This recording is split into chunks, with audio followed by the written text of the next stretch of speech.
Hi, Darlene Larson, grief loss and life purpose coach for women. And today I want to talk a little bit about how to do how to do hard stuff. How do we get through the hard stuff in life? You may be experiencing some hard right now. It may be a health crisis. It may be you have to move in 3 months, or it may be, unfortunately, grief and loss. And I'm sorry if that is. Or it may be something good, but you've never done it before and you don't know how to do it, and you know it's going to be hard, like maybe taking that class or going back to college. How do you do the hard? Number one, it's okay to say this is hard. Number two is ask for the Lord's enabling and watch your thoughts, because I can do all things through Christ. That's a verse in the Word of God in Philippians. I can do all things that He's called you to.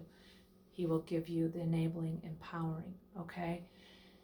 Number three, when it's something hard or a season of hard, is to recognize there is an end date. You will get through this. So let's say you want to lose 20 pounds in 3 months, or you know you have to move in 3 months, or unfortunately, if you're grieving, that impacts every area of your life. And depending on the relationship or what you're grieving, there is a time frame that it's going to take to move through it. And I think with grief, it's okay to say to yourself, you know what? The next year, I'm backing off from some stuff, and I'm looking back at, it's going to be a year, and it's going to take me some time to move through this, okay? If you're moving 3 months, okay, so what I want you to learn is to put a time end, an ending time, ending time. So let's do the house moving. This is hard. I've got to pack up a house I never wanted to move from.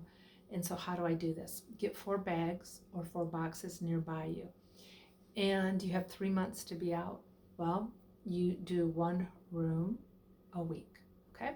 And you have 4 boxes or bags. So 1 is to keep, 1 is to give to family or friends, 3 is to Goodwill or somewhere, and 4 is to pitch. So you declutter. So you're cleaning out and you're doing your spring cleaning early, and you're decluttering.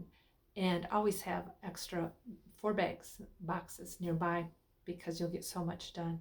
So you break that down. The hard thing can be broken down. Even writing a book. 1 year I want it done. Well, then you better start writing so much a day or so much a week you want written.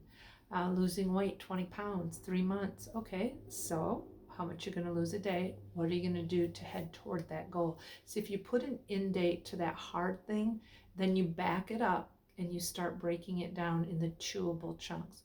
So 1, it's okay to say it's hard. Number 2, watch your thoughts. Get them enabled by the Lord.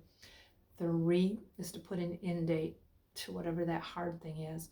And then 4 is to enter it and to break it down into chewable chunks.